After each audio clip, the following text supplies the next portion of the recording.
Sa panahon kasi ni PBBM mga kababayan, hindi po uso yung padre-padrino na kung saan, porket yung kaibigan mo nagkasala, hahayaan mo na lamang yung pagkakamali ng kaibigan mong yon. Hindi po yun pwede mga kababayan sa panahong ito na kung saan ang presidente po natin ay si PBBM. Dahil kung mapapansin nyo, ang sabi po dito mga kababayan sa balita, mga illegal na pogo talagang dudurugin po ni PBBM. Kaya pala kung mapapansin nyo, ganun na lamang yung reaksyon nitong si Atty. Harry Roque mga kababayan nung mga panahon na talagang nasasangkot etong si Alice Guo sa illegal na pogo. Yun pala mga kababayan, kung mapapansin nyo yung ginagawa ng Administrasyong Marcos, talagang tinututukan po nila at hindi po nila pinapalampas yung mga illegal na pogo dito po sa ating bansa. Yung mga hinayaan ni Duterte dati na mag-operate, pumasok mga kababayan at magpayaman dito sa ating bansa, hindi na po yan pwede sa termino ni PBBM.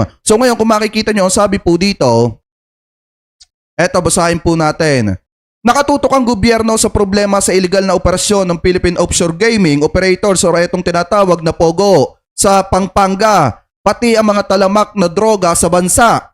Ibig sabihin mga kababayan, hindi lamang po POGO yung tinututukan ng Administrasyong Marcos kung hindi talaga yung talamak na ipinagbabawal na bato. Sabi pa dito, ito ang inihayag ni Pangulong Ferdinand Bongbong Marcos Jr. sa kanyang pagbisita sa San Fernando City, Pampanga nitong Biyernes, Hulyo 12 para mamahagi ng tulong ng gobyerno sa mga naapektuhan ng katatapos na El Nino o tagtuyot mga kababayan. Sabi pa dito, basahin pa natin. Sa kanyang talumpati, pinawi ng Pangulo ang pangamba ng mga taga-Pampanga dahil sa mga nagaganap na kriminalidad at talamak na ilegal na mga gawain na sumisira sa kapayapaan ng lalawigan. Nais kong ipaalam sa inyo na amin pong tinututukan at tinutugunan ang problemang ito. Mayroon ng ginagawang task force ang DILG para tutukan ang illegal na gawaing kaugnay ng naririnig natin na mga pogo, pahayag ng Pangulo. Puspusan din aniya ang pagtutulungan ng Philippine Drug Enforcement Agency o retong PIDEA at Bureau of Custom kasamang iba pang ahensya upang matigil ang pagpasok ng illegal na droga sa ating bansa. Kaya kung mapapansin nyo mga kababayan, di ba ano yung mainit na mapag-usapan po ngayon?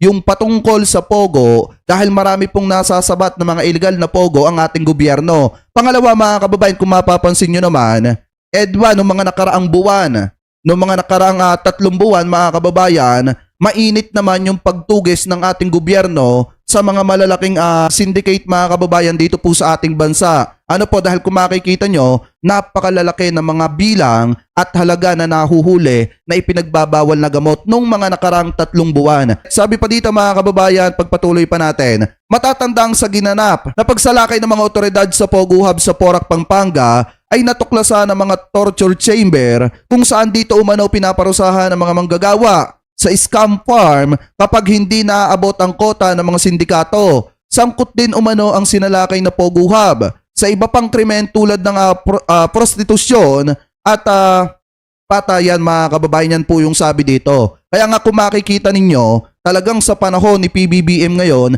lahat ng mga nadadawit sa Pogo mga kababayan, lahat ng mga nadadawit sa ipinagbabawal na gamot, hindi na po yan pwedeng makaligtas. Kaya nga kung mapapansin nyo mga kababayan, kahit ang nasasagasaan ay mga dating kakilala, kaibigan, kasamahan at yung iba pa nga mga kababayan ay inappoint ni dating Pangulong Duterte sa kanyang gabinete ay hindi din po nakakaligtas sa panahong ito ngayon. Katulad ni Michael Yang. Mga kababayan, ang problema nga lang kay Michael Yang ay nakakapagtago na. Pero nakikita nyo naman mga kababayan sa pagkakadawit po nila talagang hanggat kayang imbestigahan ng Administrasyong Marcos iniimbestigahan po mga kababayan. Kaya nga yung mga dating kasamahan nitong si Duterte, anong ginagawa ngayon? Yung ibang mga napapatunayan di umano at ipinapatawag ng Kongreso na may pagkakasangkot sa ipinagbabawal na bato, di ba nagtatago na sila?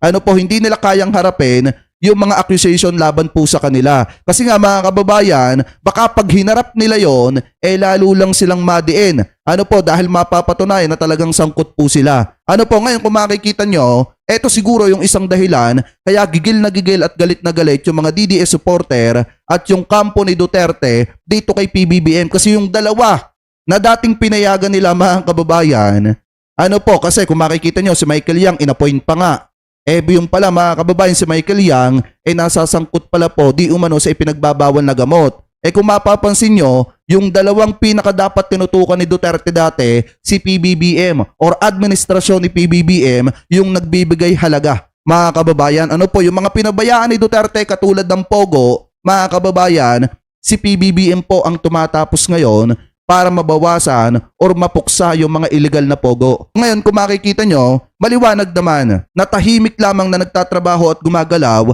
ang ating presidente. Mga kababayan, taliwas sa sinasabi ni Badoy, taliwas sa sinasabi ni Eric at nung iba pa na member ng SMNI, mga kababayan, at kampo ni Duterte, at taliwas din mga kababayan yung ginagawa ni PBBM dun sa sinasabi ng mga vlogger ni Duterte. So ngayon, siguro yan yung isang dahilan kaya gigil na gigil yung kampo ni Duterte katulad nitong si Roque dito kay PBBM kasi nga tahimik lamang ang ating presidente. Pero kita nyo naman yung progreso mga kababayan. Ano po? Anyway, eto ay pagpatuloy pa natin.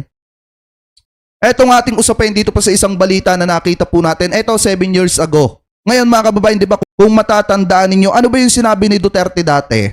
And then, nung mga nakaraang buwan, doon sa may isog rally sa may Angeles, Pampanga ata, yung hindi nakapunta, etong si dating Pangulong Duterte. Ano yung sabi ni dating Pangulong Duterte?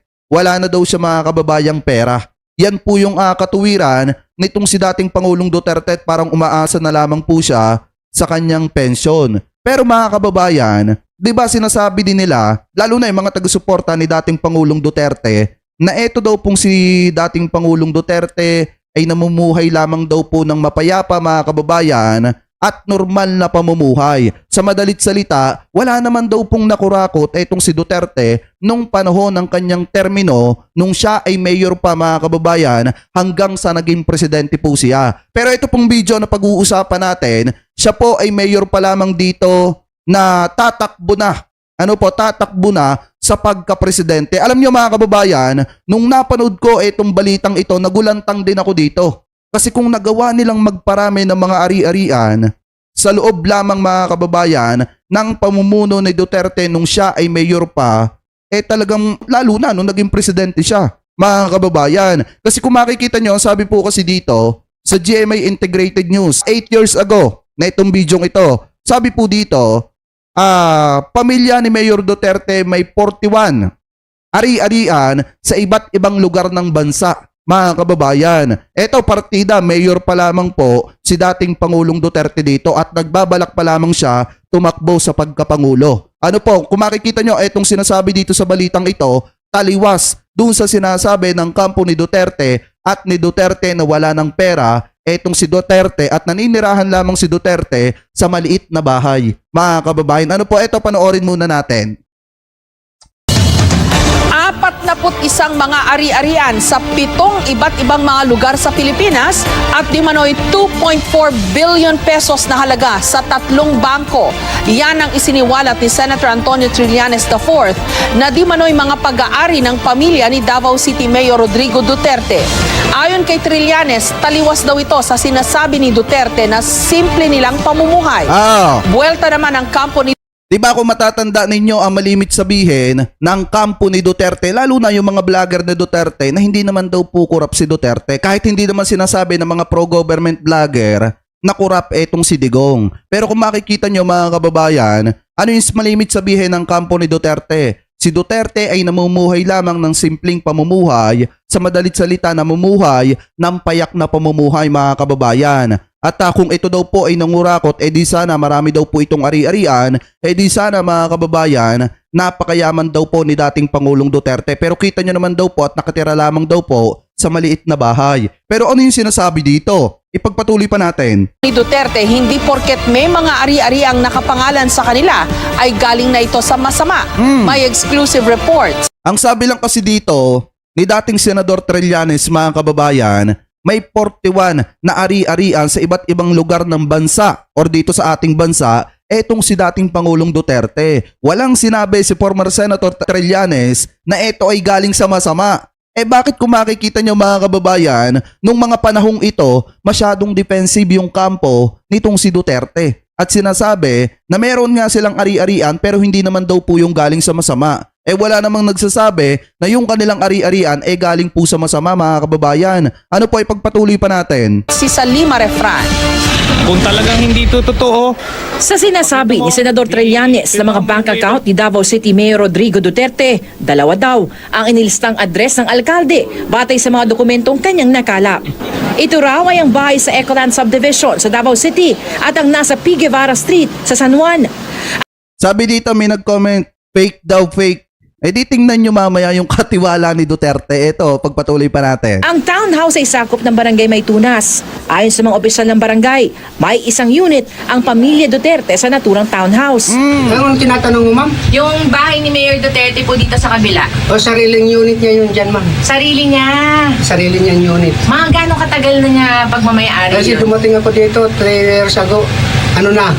Nandun dyan na siya. Sir, dito po ba nakatira si Mayor Duterte?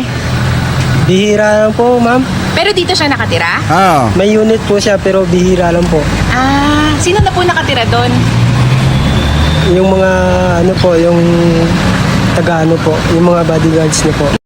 Partida, isang unit pa lamang yan mga kababayan ni Duterte. Wala na daw si na Duterte doon, hindi na daw po gaanong napunta doon. Pero ang mga nakatira daw po doon sa isang unit, ito, 8 years ago mga kababayan, nagbabalak pa lamang tumakbo sa pagka-presidente. Etong si dating Pangulong Duterte. Mga kababayan, ang nakatira lamang doon sa isang townhouse or isang bahay ni dating unit ni dating Pangulong Duterte yung mga bodyguard lamang po niya. Mga kababayan, so ngayon kung mapapansin nyo, talagang napakagaling mga kababayan dahil partida mayor pa lamang nagkaroon ka na agad ng 41 na ari-arian. Di lalo na nung naging presidente ka. Partida mayor pa lamang po siya dito ha. Nagkaroon ng 41 na ari-arian. Di lalo na nung naging presidente ka pa. Baka na doble pa yan. Mga kababayan, baka nasa 100 pa di umano yung mga naipundar niya na ari-arian. Kaya kung mapapansin nyo, yung sinasabi nila sa mga video na wala na daw pera, na naninirahan sa payak na bahay, sa maliit na bahay mga kababayan, ay hindi po totoo yun. Kasi yung isa nilang bahay, mga bodyguard nila yung nakatira. Ipagpatuloy pa natin. Sir, saan ulit yung unit niya, sir? Sa loob pa. Sa loob pa? Kailan po siya huling nagpunta dito? Hindi ko na maalala kasi basta bihira lang. Nakausap din namin ang kasambahay doon. 3 taon na daw siyang naninilbihan sa mga Duterte. Tuwing kailan po siya nandito, ma'am? Hindi naman po siya palagi nandi dito. Sa hotel lang naman. Saan po? Sa hotel po. Sa hotel po siya natutulog. Hindi po Pero dyan. pumupunta rin siya dito sa kumakain. Sa tax declaration of real property, nakapangalan ng unit sa isang Sebastian Zimmerman Duterte na siyang Grabe. pangalan ng anak ni Duterte. Siya rin daw ang nagbabayad ng realty tax ayon sa Land Tax Office. Sa copy ng Transfer Certificate of Title na nakuha namin sa Registry of Deeds, June 13, 2001, inilipat ang titulo kay Sebastian na nooy 14 na taong gulang lamang. Kagabit ng Sana all, 14 years old ka pa lamang, meron ka na agad ari-arian.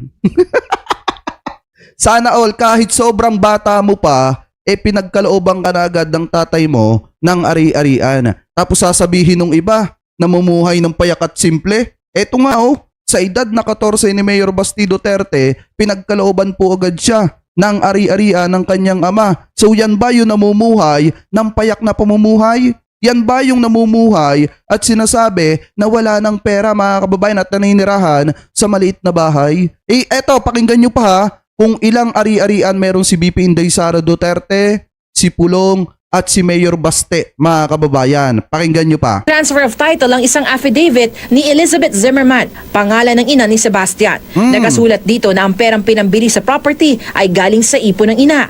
Sa deed of absolute sale, 2.3 million pesos ang halaga ng property noong 2001. Sana all. Batay sa listahang ibinigay ni Senator Trillanes sa GMA News, may 41 ari-arian di umano ang pamilya Duterte. 34 dito ang nasa Davao City, 2 sa Dipolog, at may tig-isa sa San Juan, Cagayan de Oro, Parañaque, Quezon City, at Davao del Norte. contrary dun sa pinapalabas nila na simple silang mga Meron din silang ari-arian sa Parañaque mga kababayan. Di ba kung makikita nyo parang sa Parañaque din ata merong pogo. Pero meron din silang ari-arian dito po sa Parañaque at saka sa may San Juan. Mga kababayan, pero yung pinakamarami nilang ari-arian nasa Davao. Ano po, ipagpatuloy pa natin. Mga tao, simple silang pamilya, ang kanilang pamumuhay ay simple. Hindi po. Marami silang ari-arian. Mahirap yan. Hindi ka basta-basta namamakyaw ng mga property. Tama. Kung yung mga ordinaryong tao, kung may isa kang property, yung tahanan mo, okay na dapat yon, sapat na yon. Kung may isa pa, o sige. Pero yung mga 10, kailangan ipaliwanag yan.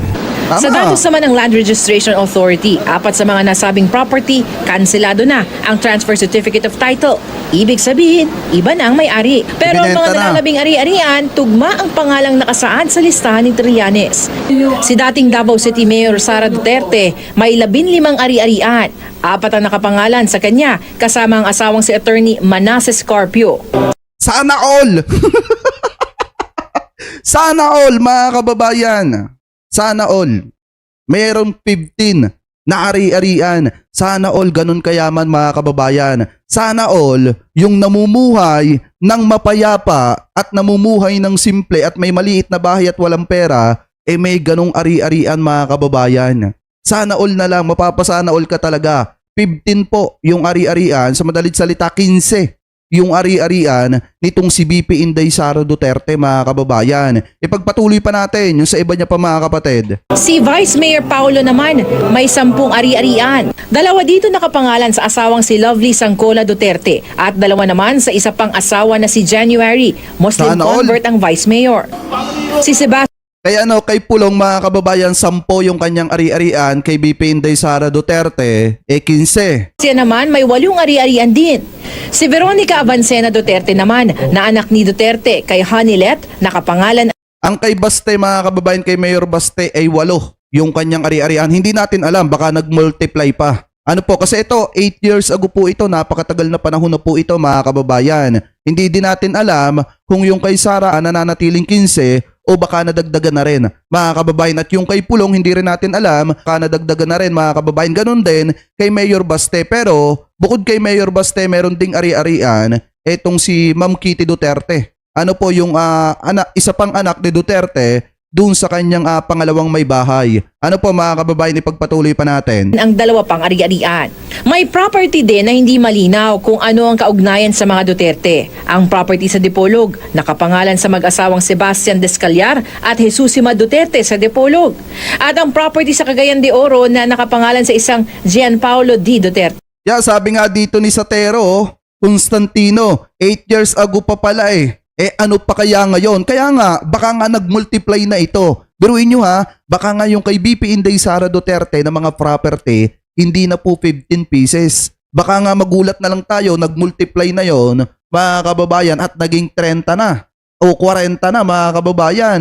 Tapos yung kay Pulong, baka nga nadoble pa na nadoble. Ganon din kay Mayor Baste, mga kababayan. Kasi nga, napakatagal na panahon na po nito. Nagbabalak pa lang tumakbo si Duterte sa pagka-presidente. Di lalo na nung naging presidente po siya, mga kababayan. At lalo na nung nasasangkot na sila, mga kababayan, di umano dun sa 51 billion, 125 million, mga kababayan, baka nakapagpundar na ng iba pang mga property. Hindi po yan libelous. Tayo po ay nagbibigay lamang po ng sarili po nating opinion, mga kababayan. Kasi ito, 8 years ago, paramihan sila ng mga ari-arian. Paano na lang po kaya ngayon? Di baka na doble na yung mga ari-arian po nila. Ipagpatuloy pa natin. Bukod dito, sabi ni Trillanes, may 2.4 billion pesos silang nadiskubre sa joint account ni Mayor Duterte at anak niyang si Sara sa 3 bangko. I believe merong mga perang hindi nakapangalan sa kanya. May mga properties na hindi nakapangalan sa kanya. So, Magkano yun? 2.4 billion ba yun, mga kababayan? Wait nga lang, balik natin ng konti. May 2.4 billion pesos silang nadiskubre Sana sa all. joint account ni Mayor Duterte at anak niyang si Sara sa 3 bangko. I believe merong mga perang hindi nakapangalan sa kanya. May mga properties na hindi nakapangalan sa kanya. So, malalim-lalim ito. Meron silang mga tagong yaman din sa mga bank accounts. At malaki-laki. Kung susumahin siguro 100 milyon. Sagot ang tagapagsalita ng PDP Pero nung panahon na yan, mga kababayan, hindi natin gaanong napansin yan kasi nga, yung mata kasi ng mga tao, lalo na nung nagsalita si Duterte at ginamit niya yung salita na kapag ka nanalo siya bilang presidente, ay ipapalibing niya, mga kababayan, sa libingan ng mga bayani, yung ama ni PBBM. Kaya nga nung binanggit niya yung salitang yan, talagang lahat ng mga tao ang gusto lamang ay manalo po siya. Kahit mga kababayan yung iba na hindi naman talaga siya gustong iboto, nung sinabi niya napilitang iboto, itong si dating Pangulong Duterte kasi nga, no choice, mga kababayan, at lahat ng mga ipinupukol sa kanya, lalo na paggaling sa mga dilawan, talagang hindi po yan ina-adapt ng mga tao noong mga panahon na yan. Kasi nga mga kababayan, noong mga panahon na yan, wala pa namang gaano mga vlogger na makakapagpaliwanag ng mas maayos ng mga lumalabas na balita. Kaya nga naging bulag, mga kababayan, yung mga katulad natin noong mga panahon na yan. Kasi nga paniwalang paniwala tayo na gumagawa ng tama yung mga Duterte at walang ginagawang mali or walang bahid ng pagkakamali, mga kababayan. Ano po, pero ngayon, since andito na nga po tayo sa ganitong sitwasyon, mga kababayan, dapat malaman ng sambayan ng Pilipino na ganito pala yung kanilang mga gawain. Talagang paramihan ng mga ari-arian, mga kababayan, at palakihan ng nakukuha. Di umano, hindi ko naman sinasabing totoo, hindi ko naman din sinasabing hindi, di umano. Ano po, nakukuhang pera sa ating gobyerno? Ano po, ipagpatuloy pa natin? Ipilaban na partido ni Duterte, pagmamayari ng mga anak ni Duterte ang marami sa mga property at hindi naman talaga sa alkalde. May kakayanan naman daw bumili ang kanyang mga anak ng ari-arian. Yung mga anak naman po niya ay may kaya rin. Sa totoo nga po, si Mayor Sara ay isa rin pong abogado. Simple po sila, pero hindi naman nila sinasabi na wala silang kakayanan. Hindi po tama na inaakusahan. Hindi. Kahit pa sabihing ipagpalagay natin yan, mga kababayan, ang abogado naman hindi naman ganun talaga katindi yung kinikita. Nagdidepende pa rin sa kanilang mga kliyente. Kung yung kanilang mga nakukuhang kliyente is mga big time, mga kababayan, or di kaya naman meron silang sariling law firm. Yon, maaari pang paniwalaan natin na kaya makapag-provide agad ng napakaraming ari-arian. At gaya nga ng sabi ni former Senator Trillanes, kung sinasabi lagi ng pamilyang Duterte na yung kanilang pamumuhay ay simple lamang, talagang hindi talaga kapanipaniwala. Dahil kung meron kang 41 na ari-arian, hindi simple yung pamumuhay mo. Magara at marangya yung pamumuhay mo. Ganun po kasimple, mga kababayan. Ano po, ipagpatuloy pa natin? Ano sila, na porkit meron lang pong nakapangalan sa kanila, galing na po yun sa masama. Hamon ng partido kay Trillanes maglabas ng affidavit para ipakita kung saan at kailan niya nakuha mga impormasyon, pati na kung bakit niya ito inilabas. Yan, sabi nga dito, kahit abogado kung walang hawak na kaso, papaano kikita? Kaya nga po, nagdidepende pa rin sa kliyente ang kita ng abogado. Kasi meron tayong mga kilalang lawyer din, mga kababayan, na talagang sinasabi nila na nagdidepende pa rin sa kliyente yung kanilang pagkita ng pera. Swerte mo na lang kung meron kang sariling law firm and then yung law firm mo dinadagsa ng mga kliyente. Baka dun pa kumita ka, mga kababayan. Pero kung ikaw ay abogado, tapos wala ka namang kasong hinahawakan, wala kang kliyente, mga kababayan, at ipagpalagay natin, nagtatrabaho ka sa gobyerno, hindi mo kayang i-afford ng napakabilis. Mga kababayan, hindi ko naman sinasabing hindi niya kayang bumili, pero hindi niya kayang i-afford ng napakabilis yung 15 properties ng ganun-ganun na lamang, mga kababayan. Ano po, ipagpatuloy pa natin? Tanong naman ang tagapagsalita ni Mayor Duterte, kung mayroon silang ebidensya, bakit hindi sila noon nagsampa ng kaso? Sinasabotay umano ng mga alegasyon ang pangunguna ni Duterte sa presidential race. Ipinagtanggol din ni Senator Alan Peter Cayetano ang kanyang running mate sa mga kumekwestiyon sa pinirmahan nilang waiver. Yung sinasabi nilang it's not specific, matuto naman silang mag-English kasi nakalagay doon all accounts, nakalagay doon all denominations, foreign and local. I believe 100% unang-una that Mayor signed our waiver in good faith noong March 11. I believe 100% that the Mayor will come out of this unscratched. Ngayong hapon nagpakita Yun yung masaklap yung ginagawa natin ng reaction video.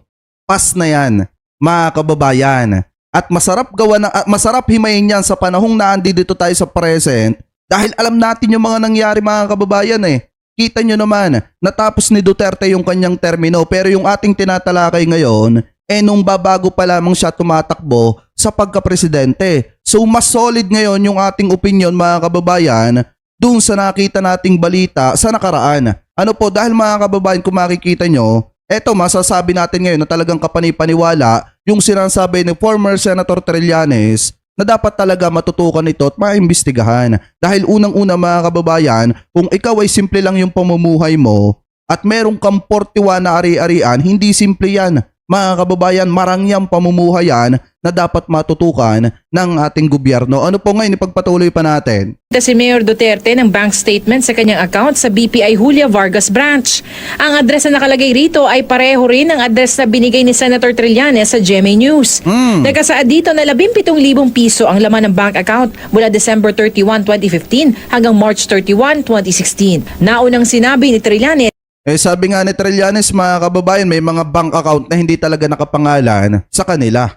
Ano po, na mayroong laman na 2.4 billion ata yun. Pakitama na lamang po ko kung ako po ay mali. Ngayon, kung ang ipapakita ni Duterte ay yung kanyang bank account, syempre napaghandaan na po agad nila yan, mga kababayan. Ano po, pero kung yan ay mahahanap noong mga panahon na yan ni former Senator Trillanes, yung mga tao na ginamit ni Duterte, baka nakita pa. Ano po, pero kung kay Duterte yung titingnan, napaghandaan na po nila yan. Hindi naman po, gaya nga ng sabi ni Duterte, mga kababayan, hindi siya basta-basta pipitsugin na tao kasi dati po siyang prosecutor at nagtatanim po siya ng ebidensya. So sa mga ganitong klase ng sitwasyon, alam niya kung paano laruin to, mga kababayan, at alam niya kung paano paghandaan niya mga ganyang klase ng sitwasyon. Ano po, ipagpatuloy pa natin?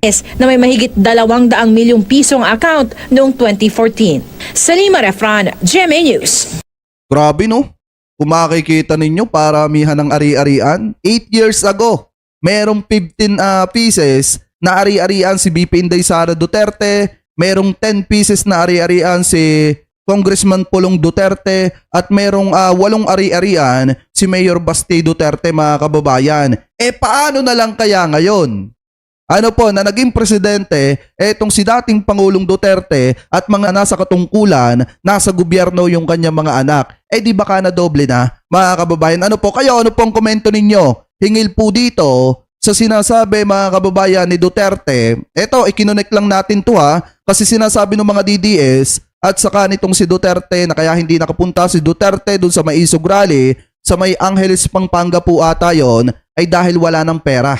Wala na daw pong pera at naninirahan lamang si Duterte sa maliit na bahay. Mga kababayan, kung saan nakita yung mga larawan na naandudun din sa picture na kasama ni Duterte, etong si Mayor Alice Guo. Ngayon kung titingnan nyo, talagang isang malaking kasinungalingan yung sinasabi ni Digong na wala na siyang pera. Dahil dito pa nga lang sa ari-arian, mga kababayan, talagang tubong-tubo na. Ano po ngayon, mga kababayan, kayo po, ano pong komento ninyo? Hingil po dyan, comment below na lamang po kung ano po masasabi ninyo. Hingil po sa balitang yan. At ngayon pupunta naman po tayo dito sa isa pang balita na kung saan, mga kababayan, eto, masasabi nating ipinahiya ni Duterte yung kanyang sarili. Bakit, mga kababayan? Panoorin po natin to. Yan. Panoorin po natin itong nakita nating balita. Galing po naman, mga kababayan, dito sa TikTok na kung saan dito masasabi natin na ipinahiya ni Duterte at inilagay niya sa isang malaking kahihiyan yung kanyang sarili. Buhat ng ipagtanggol niya yung kanyang economic advisor, mga kababayan, na si Michael Yang. Dahil kung makikita niyo po dito, ito, panoorin po natin. Todo tang ginoon si ex-president Rodrigo Duterte na sangkot sa illegal na droga ang kanyang Chinese economic advisor na si Michael Yang at ang translator nitong si Lincoln Ong. Eto talaga, literal na protector, mga kababayan. Kasi si Michael Yang, ano ngayon nagtatago ngayon dahil pugante na po siya, mga kababayan, dahil na-contempt na siya sa Congress. Ipina-contempt po siya ng Congress dahil sa hindi pagharap at pagdalo sa patawag sa kanya ng Kongreso. So ngayon, kung mapapansin nyo, nagtatago na etong si Michael Yang, mga kababayan, na dating ipinagtatanggol ni dating Pangulong Duterte. Kung ipinagtatanggol mo, eto lang naman yan, mga kababayan, kung ipinagtatanggol mo yung isang taong pugante, ano tawag doon? Mga kababayan, kung ipinagtatanggol mo yung isang taong nagtatago, ano po, dahil na-contempt sa Senado, dahil pinaghihinalaan na drug lord, mga kababayan, or sangkot sa ipinagbabawal na gamot, ano ang tawag doon sa taong nagtatanggol doon? Di ba protector, mga kababayan? So ngayon, ito, panoorin pa natin. Lehitimong negosyante umano si Yang. Michael Yang has been in business here in the Philippines for 20 years. Bakit ako magduda? Bakit ako magsabi na drug lord siya? September ng nakaraan Di ba todo tanggol si Duterte noong mga panahon na yan mga kababayan? Ano ngayon? Anong nangyari? Tingnan nyo yung nangyari noong September 2023 na kung saan mga kababayan, napakaraming nasabat na ipinagbabawal na bato na hinihinala mga kababayan na may kinalaman etong si Michael Yang. Ano po ito? Panoorin pa natin. Ang taon ay ni-raid ng mga pinagsamang operatiba ng National Bureau of Investigation, Philippine Drug Enforcement Agency, Bureau of Customs at National Intelligence Coordinating Agency ang isang warehouse sa Mexico, Pampanga. Umaabot sa 530 kilos na shabu na nagkakahalaga ng 3.6 billion pesos ang nakumpiska sa Solid. naturang raid. Isinilid sa mga kahon ang mga droga at ipinadaan sa Port of Subic mula sa bansang Thailand. Noong Oktubre ay nakasapat naman ang PNP Drug Enforcement Group ng 323.18 kilos na shabu na nagkakahalaga ng 2.19 billion sa Manila International Container Port. Ang shipment ay galing umano sa Mexico at ito ay nakakonsign sa kumpanyang Sales Beat within OPC. Ano naman ang koneksyon ng mga bataan ni Duterte na sina Yang at Ong sa mga toneladang shabu na nasabat sa Subic at sa MICP? Ayon kay Surigao del Norte Congressman at House Committee on Dangerous Drugs Chairman Robert A. Sparbers, konektado ang dalawang drug seizures kina Yang at Ong. Ipapatawag po namin si Mr. So ngayon, di ba todo tanggol si Duterte? Bakit daw siya magdududa? Na eto daw pong si Michael Yang, mga kababayan, drug lord. Kung alam naman niya sa sarili niya, mga kababayan, ayon sa kanya, na naandi dito si Michael Yang kasi may mga negosyo dito, mga kababayan. Kaya nga daw walang pagdududa dito kay Digong. Pero kita nyo kung ano yung nangyari ngayon. 'Di ba? Nagtatago na si Michael Yang. Dahil pinaghihinalaan po siya na sangkot dun sa napakaraming bato mga kababayan na nasabat, ipinagbabawal na bato na nasabat sa may Pampanga po ata yun. Pakitama na lamang po ko kung ako po ay mali. Ngayon kung mapapansin nyo, dun sa mga sinabit pagtatanggol ni Duterte nung mga panahon na siya pa ang presidente ng ating bansa, na talagang saksi siya na may mga kababayan tayong Pilipino na itinutumba mga kababayan ng mga pobre na katulad natin habang nagpapasarap ng buhay etong si Michael Yang. Kita nyo naman ngayon, lumalabas, unti-unti lumalabas yung mga katotohanan na talagang sangkot yung mga ipinagtatanggol po niya. So kung ipinagtatanggol niya yon, ano tawag doon? Di ba protector? Nakakalungkot lang isipin na dating pangulo ng ating bansa na ipinagtatanggol yung mga drug lord at naging protector pa. Di umano mga kababayan ha, nung mga drug lord na nagtatago ngayon na pinaghihinalaan. Ano po, ipagpatuloy pa natin. Michael Yang na apparently ay na-involved dito sa usapin tungkol sa illegal drugs. Nung namin inimbestigahan yung 3.6 billion na shabu na nakita sa isang warehouse dito sa Mexico, Pampanga. Malabas na ang warehouse sa Mexico, Pampanga na kung saan nabawi ang 530 kilos na shabu ay nakapangalan sa kumpanyang Empire 999 na pag-aari naman ni Ong.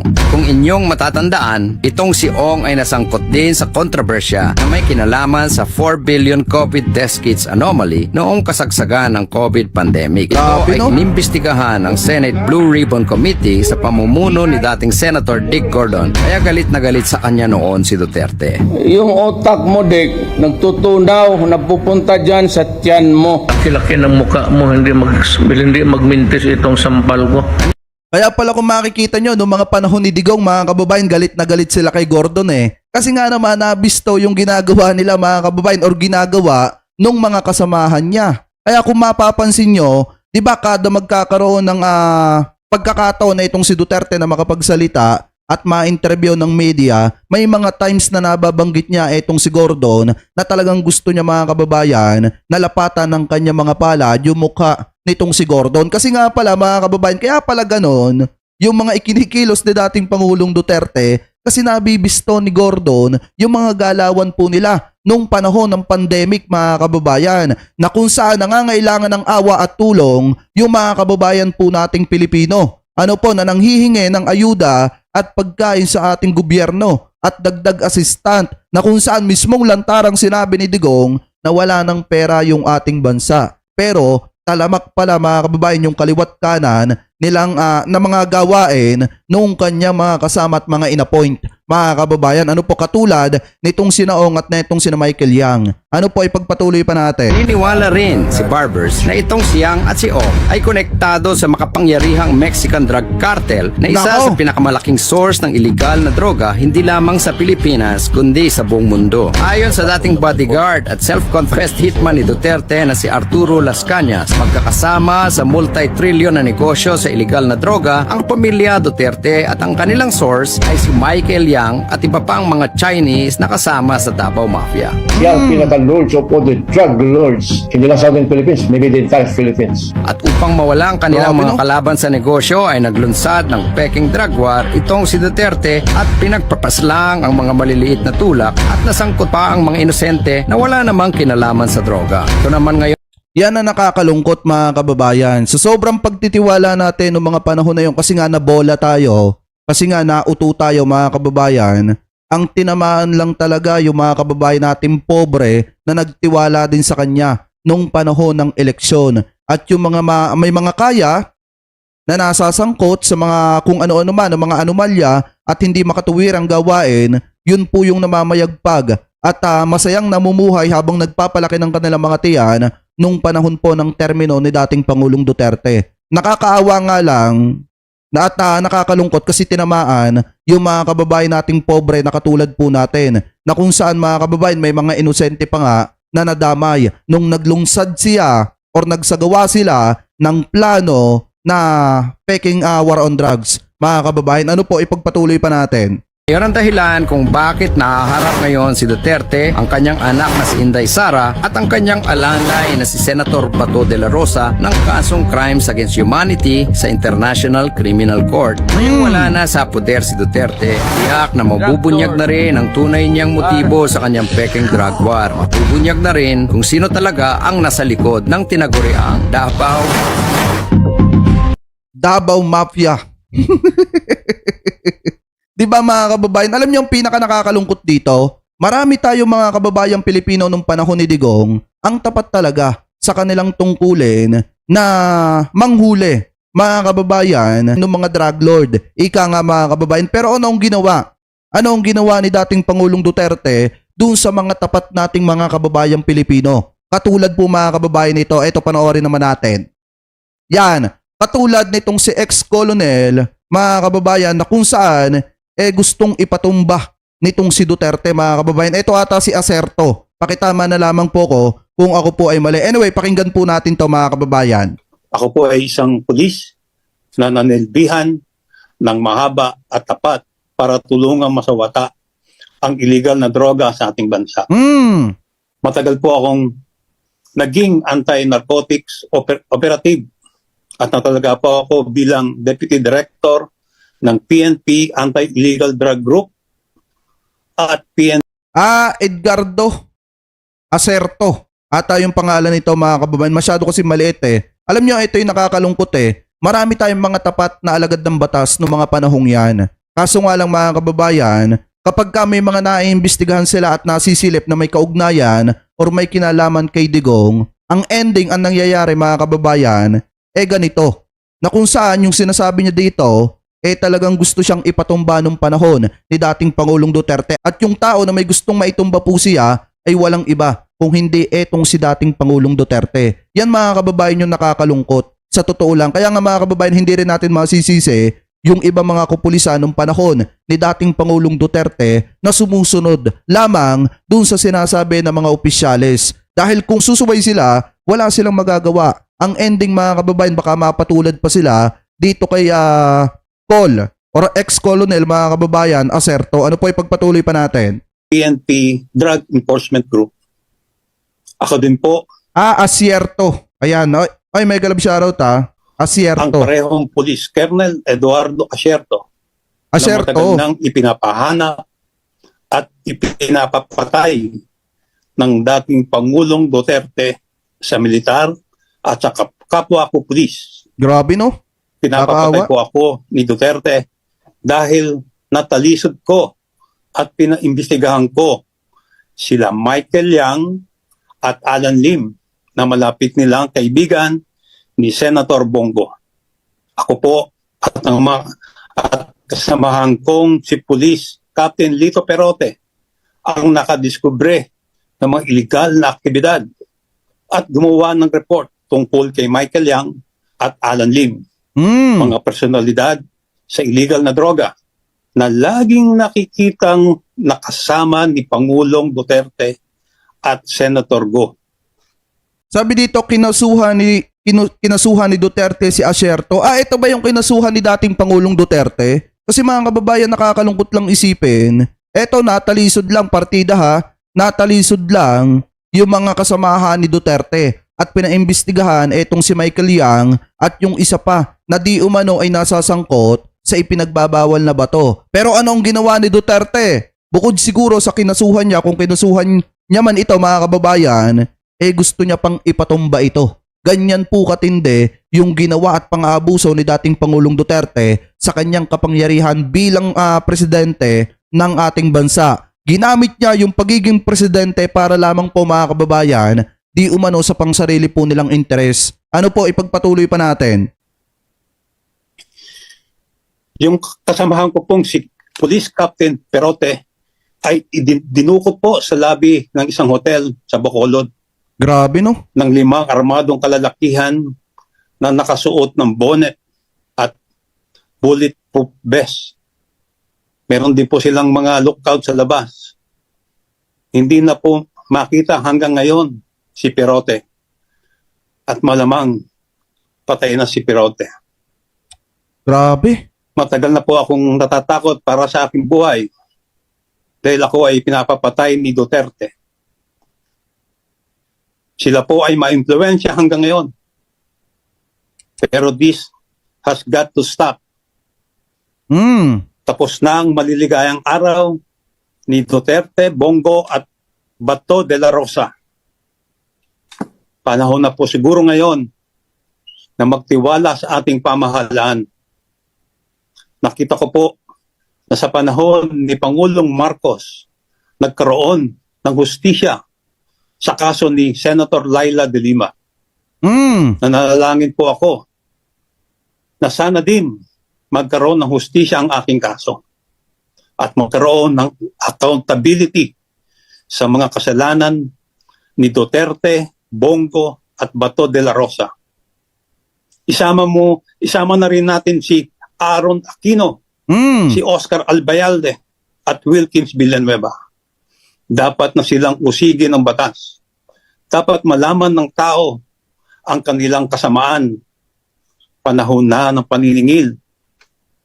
Gusto ko pong ilinaw ang aking mga nalaman sa atraso sa bayan nila Duterte, Bongo at Bato de la Rosa. Gusto ko din pong bigyan linaw ang mga akusasyon na ibinabato nila sa akin ni Duterte at mga kampo nito. Sabi ni Kuya Lori S. Del Rosario, Tol, meron siyang death squad. Ayan ba yung tinatawag na Davao death squad? Oo, meron nga daw. Etong si dating Pangulong Duterte, parang naging member pa nga ata noon, etong si Las Cañas, mga kababayan. Ano po, pakitama na lamang po ko kung ako po ay mali. Kaya nga kung makikita nyo dito sa statement nitong si Acerto, talagang takot na takot po siya sa seguridad ng kanyang buhay. Kasi nga naman, dating Pangulo ng bansa yung nagbanta sa kanya at hindi pa nga nakontento, mga kababayan. Inanuhan pa siya, kinasuhan pa siya, mga kababayan, at sinira pa yung kanyang reputasyon dahil lamang sa natalisod yung kaibigan nitong si Duterte at aksidente na napaimbestigahan nitong si Acerto. Tingnan nyo mga kababayan kung gaano sila kagaling. Sinasabi ni dating Pangulong Duterte na ayaw niya sa ipinagbabawal na bato, mga kababayan. Sinasabi niya na wag subukan kung hindi masisira yung buhay kapag sinubukan mo na umano ng ipinagbabawal na bato. Yun naman pala mga kababayan, yung mga inapoint niya, katulad ni Michael Yang, ginawa niya pang Presidential Economic Advisor, mga kababayan, sangkot pala sa ipinagbabawal na bato. At hindi lang basta sangkot, kung hindi, ulo pa nga ata mga kababayan yan ng pagpapakalat ng ipinagbabawal na bato dito sa ating bansa. Kumbaga, kung makikita ninyo nung panahon ni dating Pangulong Duterte, talagang sinadya lang nila yung war on drugs para mawala yung kanilang mga kakumpetensya, mga kababayan, sa kanilang di umano mga negosyo. Ano po ngayon, ipagpatuloy pa natin. At upang ipaliwanag sa mga kapwa ko Pilipino kung gaano tayo niloko sa mga kasinungalingan ng gobyernong Duterte. Unang-una sa lahat, huwag sana kayong maniniwala sa mga ipinupukol sa akin ng mga kasinungalingan. Hindi po ako protektor ng sindikato ng droga. Hindi ako kidnapper. Wala akong ginukot o pinaransom ng mga drug personalities. Lalo na ang mga Chinese. Hindi ako involved sa pagdukot at pagpatay sa Koreanong si Ji Ik-yo.